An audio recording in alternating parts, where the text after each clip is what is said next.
Mais d'abord, nous allons à Rome pour le Sans Frontières. Et à Rome, c'est François Baudonnet qui nous attend. Alors écoutez bien ce qui va suivre. Ils sont 4 millions. 4 millions de quoi? Eh bien voilà, j'y arrive. 4 millions d'étourneaux à Rome. C'est-à-dire plus que d'habitants. Et ces oiseaux migrateurs ont provisoirement élu domicile dans la capitale italienne. Le problème, c'est qu'ils sont en plus grand nombre que d'habitude et qu'ils inondent les voitures, les trottoirs, les piétons de leur déjection. Et les Romains n'en peuvent plus.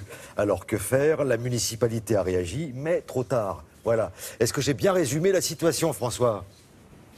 C'est absolument parfait, Thierry. Bonjour. Alors en effet, pourtant la municipalité de Rome a l'habitude parce que ici, comme dans beaucoup de villes d'Europe et beaucoup de villes de France d'ailleurs, eh bien chaque année, au début de l'hiver, il y a des étourneaux qui arrivent en très grande quantité. Mais cette année, avec l'hiver, on l'a dit, qui est particulièrement doux, eh bien il y a plus d'étourneaux que d'habitude. Vous l'avez dit, il y en a 4 millions. 4 millions, c'est 1 million de plus que d'habitants puisqu'il y a 3 millions d'habitants à Rome. Et ça crée des nuisances extrêmes. Alors c'est très beau, vous allez le voir, mais ça crée aussi des problèmes. Regardez le reportage que nous avons fait avec Yaël Goujon et Claudia Billy. C'est un spectacle unique et gratuit qui se joue tous les jours au-dessus de Rome. Quand le soir vient, des millions d'étourneaux entament un ballet majestueux en surplomb de la capitale italienne. Et si le ciel ressemble au paradis, au sol, c'est bien l'enfer. Des centaines de tonnes de fientes jonchent les bâtiments et les trottoirs.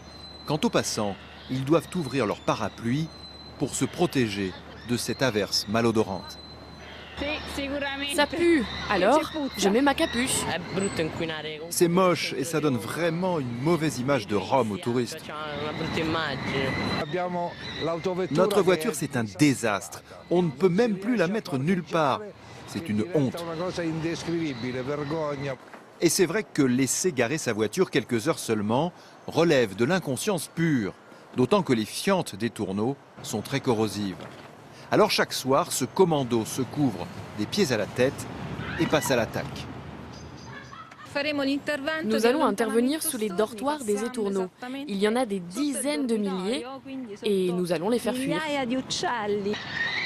Avec leurs mégaphones qui reproduisent de façon assourdissante le cri de détresse de l'étourneau, les hommes en blanc tentent d'effrayer les volatiles.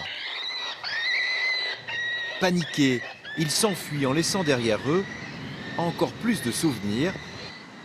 Ce soir, ce quartier n'aura pas d'étourneaux, mais demain, il faudra recommencer. Voilà, François, cette bataille, cette lutte acharnée contre les étourneaux, est-ce qu'elle est efficace ? Non, en fait, ce sont les étourneaux qui gagnent parce que, vous l'avez vu dans notre reportage, en fait, quand vous chassez les étourneaux d'un quartier, eh bien, où est-ce qu'ils vont? Ils vont dans un autre quartier et le lendemain, ils reviennent. Alors la mairie a tenté ce qui se tente aussi ailleurs, c'est-à-dire par exemple de faire venir des rapaces, puisque les rapaces sont les prédateurs des étourneaux. Mais par rapport au nombre d'oiseaux, eh bien, tout cela est bien insuffisant. Et donc, si j'ose dire, Rome va passer Noël dans le caca d'oiseaux. Eh bien écoutez, merci beaucoup François. En tout cas, belle fête du côté de Rome. Et à bientôt. François Baudonnet en direct de Rome.